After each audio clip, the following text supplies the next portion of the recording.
এক সপ্তাহের দুলুনির পর অবশেষে লেকটাউন ছাড়লেন লিওনেল মেসি। মানে লেকটাউন মোড় থেকে সরানো হলো মেসির মূর্তি। লেকটাউন মোড় থেকে তোলা হলো মেসির বিপজ্জনক মূর্তিকে। মেসির যে মূর্তি বিপজ্জনক অবস্থায় লেকটাউন মোড়ে ছিল, 44 ফুটের সেই বিশাল মূর্তি অবশেষে ক্রেনের সাহায্যে তোলা হলো দোতলা উঁচু সেই প্ল্যাটফর্মের ওপর থেকে। বিধাননগরের প্রাক্তন তৃণমূল বিধায়ক সুজিত বসুর উদ্যোগে লেকটাউনের মোড়ে বসানো হয়েছিল লিওনেল মেসির 44 ফুটের এই মূর্তি। গত সপ্তাহে লেকটাউনের স্থানীয় বাসিন্দাদের একাংশ অভিযোগ করেন, হাওয়া দিলেই দুলছে বিশাল এই মূর্তি।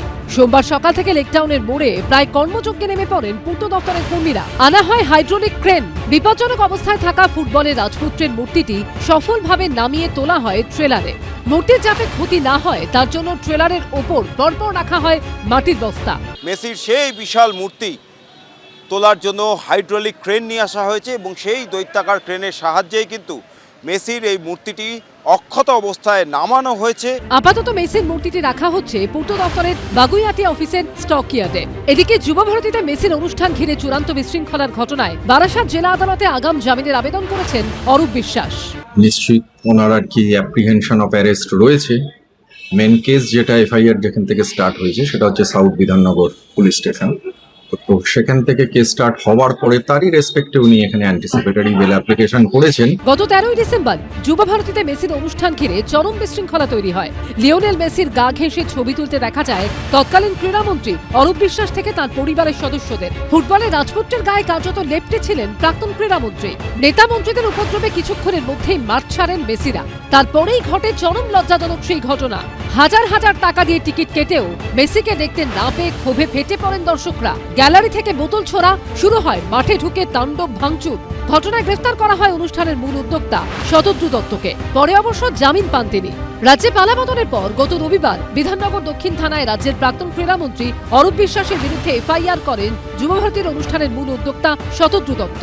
অনেক কষ্ট করে মেসিকে আনা হয়েছিল। অরূপ বিশ্বাস এবং তাদের পরিবারের লোকেরা এমন ভাবে হাইজ্যাক করে নিল। এগুলো বাংলার অপমান, দেশের অপমান। এইটার জন্য অরূপ বিশ্বাস এবং যারা জড়িত ছিলেন তাদের শাস্তি হওয়া দরকার। প্রাক্তন ক্রীড়ামন্ত্রী অরূপ বিশ্বাসের আবেদনের শুনানি হবে আগামী 22শে জুলাই। ব্রতদীপ ভট্টাচার্য ও সমীরণ পালের রিপোর্ট, এবিপি আনন্দ।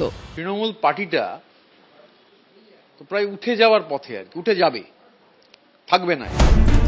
তৃণমূলের পরিষদীয় দলের ভাঙন কি স্রেফ সময়ের অপেক্ষা? ক্ষমতা হারানো তৃণমূল কি এবার খান হয়ে যাবে? দলের রাশ কি মমতা বন্দ্যোপাধ্যায়ের হাতের বাইরে চলে গেছে? এই প্রশ্নগুলোই এখন ক্রমশ জোরালো হচ্ছে। কারণ ৪ঠা মের পর থেকে তৃণমূলের ওপর থেকে নিচ সর্বত্র শুধু বিদ্রোহ। সাংসদ, বিধায়ক, কাউন্সিলর কেউ বাদ নেই। কেউ তৃণমূলের মাথা বদলানোর দাবি করছেন। আমরা যারা নেতৃত্ব দিচ্ছে তাদের বদলাতে চাই।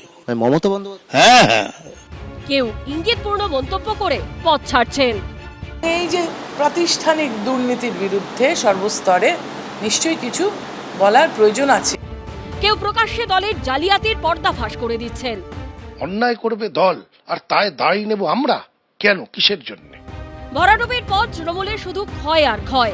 এমনকি খোদ মমতা বন্দ্যোপাধ্যায় টাকা বৈঠকে ক্রমশ কমছে বিধায়কদের হাজিরার সংখ্যা। ফল ঘোষণার পর 6ই মে কালীঘাটের বাড়িতে তৃণমূল নেত্রী যে বৈঠক দেখেছিলেন, সেখানে জয়ী 80 জনের মধ্যে উপস্থিত ছিলেন 71 জন।